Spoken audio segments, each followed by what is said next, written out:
Have you ever wondered what the story is with GMT versus UTC versus Zulu time? I certainly have, and one good thing with having a channel like this is having to do research when you're about to review an absolutely stunning watch that happens to have Zulu on its dial. GMT stands for Greenwich Mean Time, and Greenwich is located in the UK. In 1884, 41 delegates from 25 countries picked Greenwich as the prime meridian and the 0 point for the longitude line. UTC, however, stands for Coordinated Universal Time. It's based on the atomic clock, and it's a time standard, not a time zone.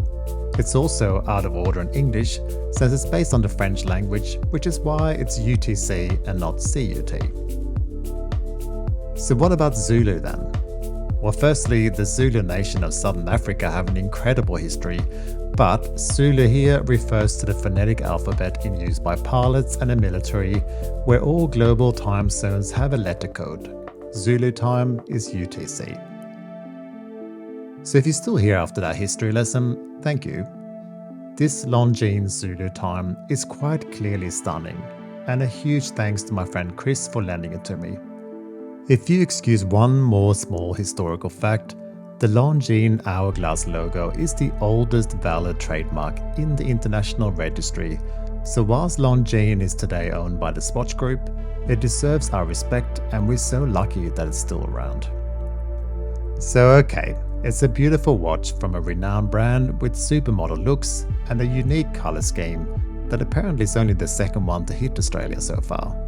But is it worth your hard-earned $3,050 US? Let's find out.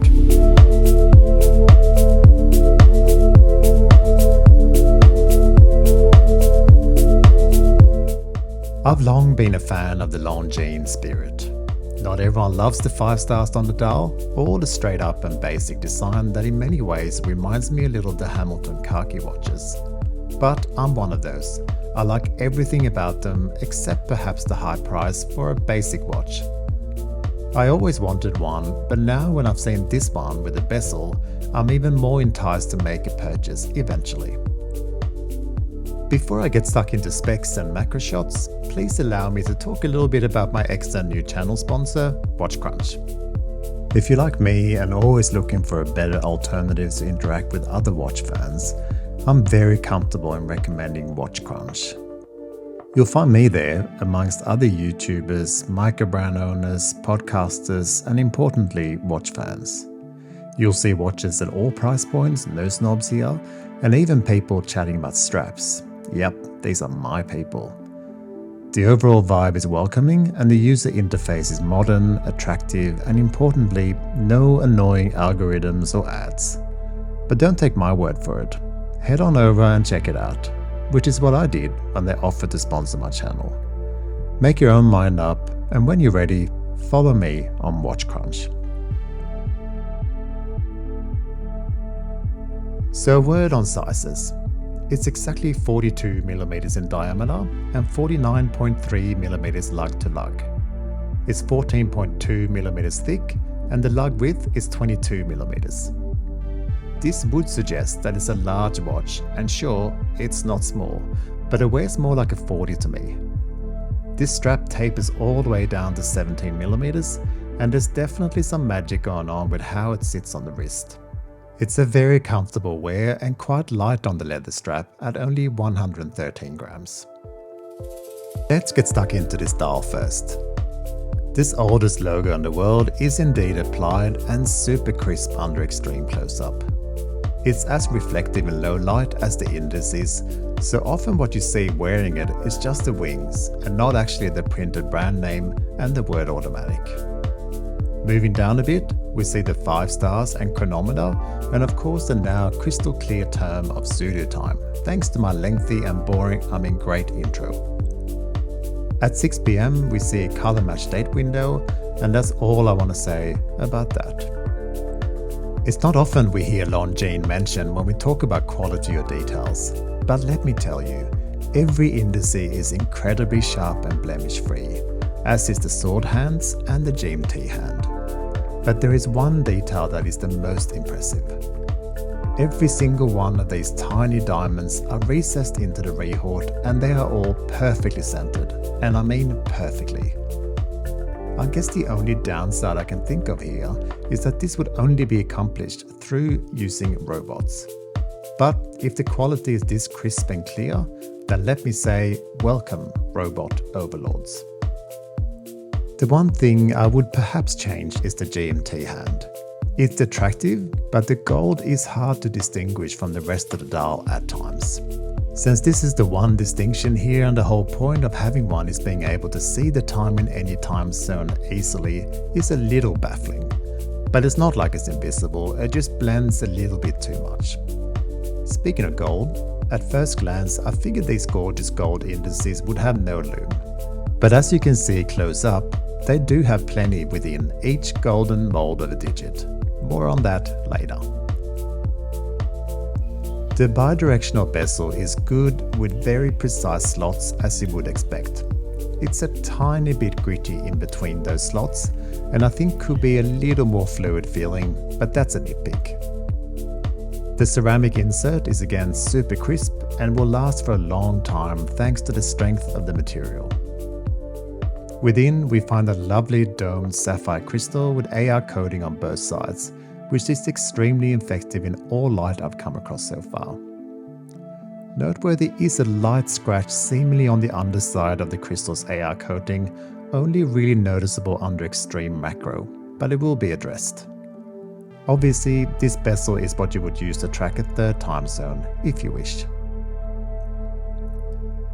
The case is slightly curved, simple and brushed with a polished bevel throughout, with a vintage style crown with no guards, but signed as you would expect.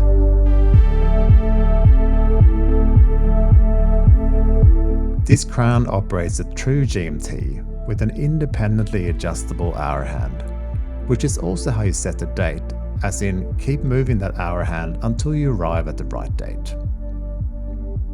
Flipping the watch over reveals that, to my eyes at least, attractive case back with more logos and specs to explain that this is a Spirit watch base and it has 100 meters water resistance. The individual screws is a nice touch. It looks like a part from a well-maintained vintage car to me. Within beats the COSC certified caliber L844.4, which is based on the ETA 821.L01. This offers a 72-hour power reserve and it's really smooth to manipulate. The leather strap is super soft and genuinely comfortable straight out of the box. You and I have all heard the term buttery smooth leather. I can honestly say that this is the first time I've come across exactly that. Brown on the outside and black on the inside makes sense to me, since have you seen a light strap on skin after a while? It's not pretty. Since it does taper so much, it makes this 22 lug width feel much smaller, which works well with the steel buckle. I'm normally not a huge fan of steel deployants. They are large and cumbersome, and doesn't leather look better with wear anyway, but here it is great. It's slim and subtle, not to mention an excellent 5mm or so quick adjustment for those summer swelling wrists. Both the strap and steel bracelet comes with quick release functions, which one assumes is why the lugs aren't drilled on the case. There's simply no need to change the supplied strap since it is brilliant. That said, I do quite like this on the Artem Nato strap that seems to match reasonably well with its golden lines and steel details. So whichever way you go, this watch can take an option or two in its stride. But I'm thinking you'll get back to its original strap sooner or later. The lume is very good, particularly on the hands and lume pip, which is how it should be.